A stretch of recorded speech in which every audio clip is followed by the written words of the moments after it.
हे boys, आप लोग कैसे हो। Rebirth of the first urban immortal emperor के पिछले एपिसोड में देखा था। जो यहाँ पे मिस निंग थी, उनको पता चल गया था कि जो हमारा मैन कैरेक्टर यहाँ पे इनोसेंट है। और फिर यहाँ पे मैन कैट के घर पे आज रात सोने के लिए चली गई थी और वो यहाँ पे मैन कैट के साथ सेम बेड में सो रही थी। और वो यहाँ पे मैन कैट से बात करना चाह रही थी, पर मैन कैट उसको यहाँ पे घास भी नहीं डालता, फुल उसको इग्नोर मारता है और कहता है कि तुम यहाँ पे शांति से सो जाओ और मुझे भी यहाँ पे सोने दो। और अब आगे और यहाँ पे जो मिस निंग होती वो कहती क्या तुम यहाँ पे किलर हो और क्या तुम यहाँ पे मार्शल आर्ट की प्रैक्टिस कर रहे हो, पर तुम यहाँ पे कैसे इतना लंबा डिस्टेंस तो काट के यहाँ पे मेरे कमरे में पहुंचे थे, क्या तुम यहाँ पे फ्लाई कर रहे थे। पर जो भी वो यहाँ पे देखने में काफी अच्छा लग रहा था, पर मैन कैट उसको यहाँ पे कोई भी भाव नहीं देता। और वो देखने के बाद जो मिस निंग होती वो कहती क्या तुम यहाँ पे सो गए हो और तुम यहाँ पे कैसे किसी को से मार सकते हो, और अभी यहाँ पे तुम देखो अपना जो गार्डन उसको डाउन करके सो रहे हो। और पर मैन केटोस को यहाँ पे कोई भी आंसर नहीं दे रहा होता है। और वो देखने के बाद जो यहाँ पे मिस निंग है बहुत ज्यादा गुस्सा हो जाती है और कहती क्या क्या मैं सच में यहाँ पे इंटरेस्टिंग हूँ, कुछ तो बोलो। पर जो मैन केटोस यहाँ पे कोई भी नहीं बोलता और फिर यहाँ पे सुबह हो जाती है और जो मैन कैट अपने मन में सोचता है ऐसा लग रहा है कि वो यहाँ पे सच में मुझे छोड़ के चली गई है। और वैसे भी यहाँ पे जो एक्टर है उनकी जॉब यहाँ पे इतनी भी आसान नहीं होती है। और फिर जो मैन कैट अपने बेड से खड़ा हो जाता है और कहता है मुझे भी यहाँ पे इंटर्नशिप करने के लिए जाना है और मैं यहाँ पे मॉर्टल वर्ल्ड में जी रहा हूँ, इसलिए मुझे यहाँ पे एक मॉर्टल आईडी भी चाहिए। और फिर जो मैन कैट यहाँ पे रेडी हो जाता है और फिर यहाँ डाइनिंग टेबल पर देख के कहता है अच्छा तो इसने यहाँ पे मेरे लिए ब्रेकफास्ट भी बनाया है। और फिर यहाँ पे जो मिस निंग होती है उसने लेटर भी छोड़ा होता है और उसमें लिखा होता है कि ये यहाँ पे मेरा पर्सनल नंबर है और तुम यहाँ पे मुझे कभी भी कॉल कर सकते हो। और यहाँ पे आप फोटो में देख सकते हो उसने यहाँ पे पेपर पे किस भी किया होता है। और वो देख के जो मैन कैट होते हैं वो कहते हैं वो यहाँ पे इतनी भी बुरी नहीं है। और फिर हमको वहां से जो मैन कैरेक्टर काम करता है उस जगह को दिखाया जाता है। और फिर यहाँ पे जो एक असिस्टेंट होती है वो कहती है कि एजेंट तुम आज से ही यहाँ पे डिपार्टमेंट में काम करोगे और जो तुम्हारी इंटर्नशिप है वो यहीं पे होगी। तो वो सुनने के बाद जो मैन कैट होता है वो कहता है कि हाँ ठीक है। और तभी मैन कैट के पीठ पीछे सारे लोग बात करने लगते हैं। तो यहाँ पे नई बंदा नहीं है जो यहाँ पे यू शाओ का बॉयफ्रेंड है। वो यहाँ पे दिखने में तो काफी ज्यादा अच्छा है, पर यहाँ पे किसी ने भी एक्सपेक्ट नहीं किया था वो यहाँ पे उसको परेशान करेगा। और फिर यहाँ पे जो मैन कैट के एक्स गर्लफ्रेंड होती है वो उसको दिखाया जाता है और जितनी भी उसकी फ्रेंड होती है उसके बारे में बात कर रही होती है कि तुम यहाँ पे कितनी ज्यादा अच्छी लड़की हो और कोई बंदा कैसे तुमको इतना परेशान कर सकता है और ऐसे मार सकता है।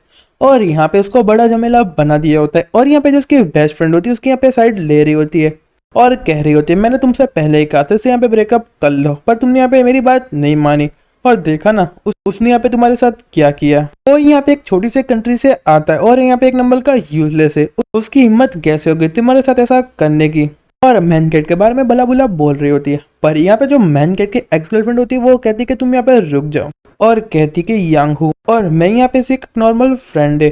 और जो मैन कैट है उनकी बातों को इग्नोर कर रहा होता है और ये लोग यहाँ पे मैन कैट के पीछे बातें कर रहे होते हैं। और यहाँ पे फिर तभी जो उसकी बेस्ट फ्रेंड होती है मैन कैट के पास आ जाती है और कहती कि ये चेन तुम्हारी हिम्मत कैसे हो गई उसके साथ ऐसा करने की, मैं तुमको बिल्कुल भी नहीं छोड़ूंगी और हाँ तुम उसके यहाँ पे बिल्कुल भी डिजर्व नहीं करते, मैं तुमको नहीं छोड़ूंगी। पर जो मैन कैट है उसको रिप्लाई देते हुए कहता है कि तुम सच में यहाँ पे बंच ऑफ ब्रेनलेस इडियट हो और तुम यहाँ पे मेरे सामने कुछ भी नहीं हो, इसलिए मेरा दिमाग मत खराब करो और यहाँ से चले जाओ।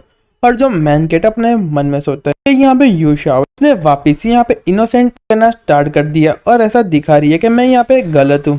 और यहाँ पे जो मैन कैरेक्टर की एक्स गर्लफ्रेंड होती है वो यहाँ पे अपने इनोसेंट एक्टिंग करना स्टार्ट कर देती है और सच में ये लड़की यहाँ पे बहुत ज्यादा कमी नहीं है और कहती मुझे यहाँ पे फर्क नहीं पड़ता कि तुम मेरे पैसों का यूज करो या तुम मुझे मारो या मुझे परेशान करो, पर मेरे लिए बहुत ज्यादा हार्ड है ऐसी यहाँ पे इंसेंटिव को ढूंढने का। और प्लीज यहाँ पे जो मेरे फ्रेंड है उसको यहाँ पे बिल्कुल ही परेशान मत करो क्योंकि हम सबका आज यहाँ पे पहला दिन है और मैंने इस जॉब के लिए बहुत ज्यादा मेहनत की है। और तभी यहाँ पे मैनेजर आ जाता है और कहता है कि तुम लोग यहाँ पे ऐसा ग्रुप में क्यों खड़े हो, क्या तुमको यहाँ पे काम नहीं करना। और यहाँ पे कहता है यू शाओ तुम यहाँ पे क्यों रह रहे हो, और उसके पास जाते हुए कहता है तुमको यहाँ पे क्या हुआ और तुम्हें चोट कैसे आई। पर यहाँ पे जो मैन कैट की एज गर्लफ्रेंड एक नंबर की कुत्तिया होती है और कहती कि मैनेजर यहाँ पे कुछ भी नहीं हुआ। पर तभी यहाँ पे जो उसकी बेस्ट फ्रेंड होती है वो मैनेजर के पास आती है और उसको सब कुछ बताने लगती है और मैन कैट के बारे में बुराई करने लगती है। और दूसरी साइड जो मैनेजर अपने मन में सोचता है कि एजेंट सच में एक नंबर का सेमलेस है, उसने यहाँ पे यू शाओ को परेशान करे और उसके साथ ब्रेकअप कर लिया। पर मेरे हिसाब से जो यहाँ पे यू शाओ उसके लिए यहाँ पे यंग मास्टर बिल्कुल सही हो गए। और मुझे यहाँ पे कुछ भी बहाना बना के जो यूसाव है उसको यहाँ पे यंग मास्टर के साथ डेटिंग करवानी पड़ेगी और यहाँ पे ये चेंग को यहाँ से जॉब से बाहर निकलना होगा और मुझे जितना जल्दी हो सके इस डिपार्टमेंट में आगे बढ़ना पड़ेगा। और यहाँ पे जो मैनेजर है मैनकेट से कहता है कि मुझे पता है कि तुम्हारे और यहाँ पे याओशन के बीच क्या हुआ, पर मैं यहाँ पे काफी ज्यादा सरप्राइज हूँ। तुमको पता नहीं है कि याओशन यहाँ पे कितनी ज्यादा कैपेबल है और तुम सच में उसको यहाँ पे डिजर्व नहीं करते। तो वो सुन के जो मैनकेट होता है वो कहता है कि मैनेजर चैन आप ऐसा सोचते हो कि वो यहाँ पे काफी ज्यादा कैपेबल है और वो यहाँ पे दूसरों से काम करवाती है और अपना नाम यूज करके उसका क्रेडिट ले लेती है और आप इसको यहाँ पे बिजनेस बोलते हो। तो वो सुनने के बाद जो उसकी जितनी भी फ्रेंड होती है एकदम गुस्सा हो जाती है और कहती तुम्हारी हिम्मत कैसे हो गई मैनेजर चैन से बात करने की। ए चैन तुम अभी भी स्कूल में हो और तुम्हारी हिम्मत कैसे हो गई ऐसा डिसरिस्पेक्टफुल काम करने की। और पीछे की जो लड़कियां होती है वो कहती इसको यहाँ पे एक सबक सिखाने की जरूरत है। पर यहाँ पे जो मैनेजर है सबको शांत कर देते और कहते ए चैन मैं तुम्हारे साथ और यहाँ पे शाओविन के साथ एक प्राइवेट मैटर पे बात करना चाहता हूँ और तुम आज से यहाँ पे इंटर हुए प्लानिंग डिपार्टमेंट में और इसीलिए मुझे अपनी जगह मालूम है। यू शाओ ने एक ही मंथ में बहुत अच्छे रिकॉर्ड बनाए हैं प्लानिंग डिपार्टमेंट ने, इसलिए मैं कह रहा हूँ यहाँ पे बहुत ज्यादा कैपेबल है। और सच बताओ यहाँ पे हमारे डिपार्टमेंट में हर एक का अलग अलग स्टैंडर्ड है और उसके लिए यहाँ पे मुझे ब्लेम मत करना। तुमने यहाँ पे कुछ भी अचीव नहीं किया तो इसलिए मैं तुमको यहाँ से बाहर भी निकाल सकता हूँ। तो वो सुनने के बाद जो मैन क्यूट था वो कहता है मैं यहाँ पे डेफिनेटली उसके पीछे बिल्कुल भी नहीं छुपने वाला क्योंकि मैं उसका बॉयफ्रेंड था। और मैन गेट अपने मन में सोचने लगता है तुम यहाँ पे सारी ट्रिक का यूज कर रही हो मेरे से ब्रेकअप करने के लिए और यहाँ पे जो तुम्हारी रेपुटेशन वो यहाँ पे बर्बाद ना हो और तुम आसानी से यांग के साथ रह सको, पर मैं तुमको ऐसा बिल्कुल भी नहीं करने दूंगा। और यहाँ पे जो मैन गेट के एक्स गर्लफ्रेंड होती है वो कहते हैं ये चैन क्या तुम यहाँ पे सब कुछ डिस्कस करने वाले हो, क्या तुम यहाँ पे देख नहीं पा रहे हो कि यहाँ पे मेरा परफॉर्मेंस कैसा है और तुम तो यहाँ पे लो लाइफ वर्कर एक स्मॉल कंट्री से। और यहाँ पे जो मैनेजर चैन होता है वो कहता है देखो जो यहाँ पे शाओयान है तो तुम पे कितना ज्यादा स्ट्रेस कर रही है जब मैं यहाँ पे तुमको चैलेंज दे रहा हूँ।